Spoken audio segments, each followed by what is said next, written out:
یہ سوال ہی نہیں کہ ہم میلاد مناتے ہیں، یہ بتائیے کہ میلاد کیوں نہ منائیں؟ آپ کوئی ایویڈنس ہے ان قرآن کے اندر منع ہے؟ جواب آتا نہیں۔ احادیث مبارکہ میں منع ہے؟ جواب آتا نہیں۔ کیا صحابہ کرام رضوان اللہ تعالی علیہم اجمعین نے منع کیا؟ جواب آتا نہیں۔ بڑی عجیب غریب بات ہے کہ آپ منع کرتے ہیں۔ اچھا جناب یہ دیکھیے کہ میں بڑے سادہ الفاظ میں بتانا چاہوں گا کہ اسلام کیا ہے۔ اسلام 4 چیزوں پہ مشتمل ہے۔ حضور نے جو فرمایا وہ اسلام ہے، حضور نے جو کیا وہ اسلام ہے، اور حضور نے جس سے منع کر دیا وہ اسلام ہے، اور حضور نے جس سے منع نہیں کیا وہ بھی اسلام ہے۔ لہٰذا اگر کوئی آج کسی چیز کو منع کرتا ہے، اس کا مطلب یہ ہے کہ وہ اسلام کے منہ میں اپنی بات ڈال رہا ہے۔ اب نہ اللہ سے بھول ہوئی نہ رسول سے بھول ہوئی، قیامت تک کی ساری ناجائز چیزوں کو قرآن مجید اور احادیث نبویہ میں بڑے بڑے بورڈ لگا دیے گئے کہ these are the prohibited thing, یہ حرام ہے، یہ حرام ہے، یہ حرام ہے، بڑے بڑے بورڈ لگا دیجیے۔ اور دیکھیں طریقہ اور اصول بھی یہی ہے کہ ہر جائز چیز کا نہیں بتایا جاتا۔ مثال کے طور پر اگر آپ کو کہیں جانا ہے تو آپ نے کبھی زندگی میں بورڈ نہیں دیکھا ہوگا کہ الاؤ ہے ادھر آ جائیے، نہیں، یہ کہیں نہیں لکھا ہوگا۔ ناٹ الاؤڈ ہوگا وہاں ضرور لکھا، جہاں ناٹ الاؤڈ ہوگا، پروہیبٹڈ ایریا ہوگا، وہاں پر بورڈ لگا ہوگا کہ یہاں داخلہ منع ہے۔ لہٰذا قرآن و احادیث میں بھی بڑے بڑے بورڈ لگا دیے، یہ حرام، یہ حرام، یہ حرام۔ اور مجھے کہنے دیے ڈاکٹر صاحب، اللہ کا نبی بنیادی طور پر ہر جائز کام کروانے نہیں آتا، بالکل نہیں۔ دراصل اللہ کا نبی ہر ناجائز کام سے روکنے کے لیے آتا ہے۔ اگر جائز کام کی اگر جائز کام کروانے آتا اور جائز کی فہرست بنتی تو قرآن 30 پاروں پہ ہی 30,000 پارے بھی کم پڑ جاتے کہ یہ بھی جائز، یہ بھی جائز، یہ بھی جائز، یہ بھی فہرست، ایک پوری فہرست بن جاتی۔ کہاں تک ہم قرآن حفظ کرتے؟ لہٰذا قرآن کے اندر اللہ کو جو ناپسند چیز ہے ان کا بیان ہے، اللہ کو جو پسند ہے ان کا بیان ہے۔ ہر جائز چیز اللہ کا نبی کروانے نہیں آتا۔ اب اگر بنگلہ دیش کے لوگ رہنے والے اگر پوری زندگی اگر چاول کھاتے اور مچھلی کھاتے، ان سے یہ نہیں پوچھا جائے گا باجرے کی روٹی کیوں نہیں کھائی، تم نے گندم کیوں نہیں کھایا، تم نے فلاں نہیں کیا، نہیں پوچھا جائے گا۔ اگر اسی طرح پاکستان کے رہنے والے مچھلی روزانہ نہ کھائیں تو ان سے نہیں پوچھا جائے گا کہ یہ بھی تو اللہ کی غذا تھی، جائز تھی، تم نے یہ کیوں نہیں کھایا۔ نہیں، ہر جائز چیز اللہ کو مطلوب نہیں ہے، اللہ کو مطلوب یہ ہے کہ ہر ناجائز کام سے روکا جائے۔ لہٰذا اللہ کے پیارے حبیب نے قیامت تک کی ساری ناجائز چیزوں سے منع کر دیا، نہ اللہ سے بھول ہوئی معاذ اللہ، نہ رسول سے بھول ہوئی، دین مکمل ہو گیا۔ اب اگر کوئی یہ کہتا ہے کہ یہ ناجائز، یہ بدعت، اس کا مطلب یہ ہے کہ کیا تجھ پر وحی نازل ہو گئی؟ باب نبوت تو بند ہو چکا ہے، اب تو کس بنیاد پر کر رہا ہے؟ دیکھیے اب کس بنیاد پر تم منع کر رہے ہو۔ اور میں آپ کو بتاؤں ڈاکٹر صاحب، یہ دین کا مسلمہ اصول ہے کہ کسی چیز کے جواز کے لیے کوئی ضعیف حدیث بھی کافی ہے، لیکن کسی چیز کے حرام یا بدعت ہونے کے لیے قرآن اور احادیث کی نص قطعی چاہیے آپ کو، اور حدیث متواترہ چاہیے، اس کے بغیر آپ کسی چیز کو حرام نہیں کر سکتے، اس لیے کہ اسلام گلا گھونٹنے کے لیے نہیں آیا، اسلام تو راحتیں دینے کے لیے آیا ہے۔ لہٰذا جو ناجائز چیزیں تھی اسلام نے وہ منع کر دی 1400 سال پہلے۔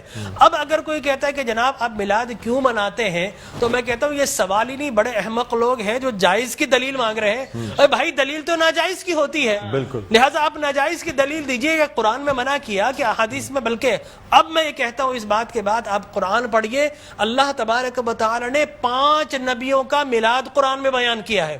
حضرت آدم علیہ الصلوۃ والتسلیم کے میلاد نامے قرآن کے 5 رکوع پر متفرق، پہلا واقعہ ہی میلاد نامہ آدم ہے، فرشتوں کو جمع کیا، میں آدم کو پیدا کرنے والا ہوں، کیا کریں؟ سیلیبریشن کرو۔ آدم کی ولادت کا موقع، نفخت فیہ من روحی فقعوا لہ ساجدین، جیسے ہی میں یہ آنکھ کھول دے، یہ پیدائش ہو جائے، ولادت ہو جائے، تو تمہیں کیا کرنا ہے؟ اس کو سجدہ کرنا ہے۔ اللہ تبارک و تعالیٰ فرماتا ہے کل مجمعون الا ابلیس، سارے فرشتوں نے سیلیبریٹ کیا، آدم کو سجدہ کیا سوائے ابلیس کے۔ تو معلوم یہ ہوا کہ جس نے میلاد منایا اللہ نے اسے نورانی قرار دے دیا، اور جس نے انکار کیا اللہ نے اسے شیطانی قرار دے دیا۔ سبحان اللہ سبحان اللہ۔ لہٰذا اسی طرح میں 2 منٹ بس، اسی طریقے سے سورہ قصص میں حضرت موسیٰ علیہ الصلوۃ والتسلیم کی میلاد نامہ اللہ نے 28 ابتدائی آیات میں بیان کیا.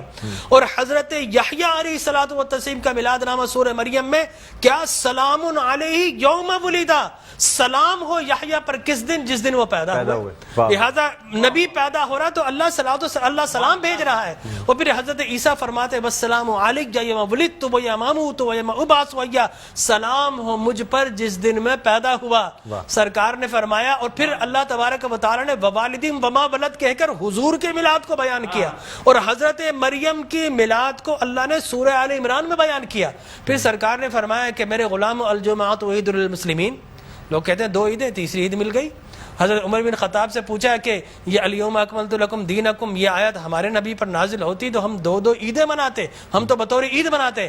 حضرت عمر نے حضرت ابن عباس دونوں سے احادیث فرمایا میاں تم ایک عید کی بات کر تو ہماری تو 2 3 عیدیں تھی اس دن. وہ یوم عرفہ تھا مسلمانوں کی عید کے دن، وہ جمعۃ المبارک تھا مسلمانوں کی عید کے دن، وہ تکمیل دین کا دن تھا، وہ مسلمانوں کی عید کا دن ہے. لہٰذا یہاں پر تو پہلی، دوسری، تیسری، چوتھی، 5ویں نہ جانے کتنی عیدیں. اور صحیح مسلم کی حدیث مبارک رسول اللہ نے 5 عیدیں بیان فرما دی. ایام تشریق، یوم نحر، اس کو سرکار نے عید قرار دیا. لہٰذا معلوم یہ ہوا کہ سرکار دو عالم. اور پھر میں عرض کر رہا تھا کہ آدم پیدا ہوئے، فرمایا الجمعۃ عید للمسلمین، جمعہ مسلمانوں کی عید کا دن. فرمایا رسول اللہ کیوں؟ فرمایا فیہ خلق آدم، اس لیے کہ اس دن تمہارے باپ آدم پیدا ہوئے. معلوم ہو آدم پیدا ہو تو عید کا دن، اور جس دن فخر بنی آدم پیدا ہو ہزاروں عیدوں کا عید. یہ عید بھی ہے اور یقینی طور پر جشن بھی ہے. دیکھیے حضرت عیسیٰ ابن مریم علیہ الصلوۃ والتسلیم پیدا ہوتے نا، اللہ تبارک و تعالی حضرت مریم کے پاس پینے کے لیے کچھ نہیں تھا.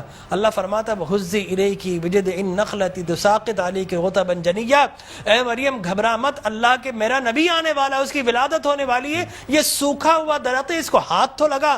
حضرت مریم جیسے ہی ہاتھ لگاتی ہیں اللہ تبارک و تعالی میلاد عیسیٰ کی خوشی میں اس کو ہرا بھرا کر دیتا ہے، وہ پانی جاری و ساری کر دیتا ہے. تو اللہ تبرک بھی دیتا ہے، اللہ تبارک و تعالی اسے سیلیبریٹ بھی کرتا ہے. تو یقینی طور پر میلاد النبی صلی اللہ علیہ وسلم کے اگر جواز کی آپ بات کریں گے صبح ہو جائے گی. میں قرآن سے بھی بیان کرتا رہوں گا، میں احادیث نبویہ سے بھی بیان کرتا رہوں، لیکن ناجائز کی ایک دلیل اگر کوئی ہمیں دینا چاہے تو ہم موجود ہیں میٹرو ٹی وی پر، کوئی ایک دلیل ہمیں دے دے. لوگ کہتے ہیں بدعت یہ بدعت. او بھائی بدعت ہر نیا کام بدعت نہیں ہوتا، ہر نیا عقیدہ بدعت ہوتا ہے. لہذا وہ سمجھے ہی نہیں، ہر نیا کام بدعت نہیں ہے. میں آپ کو ثابت کر دوں ہر نیا عقیدہ بدعت ہے.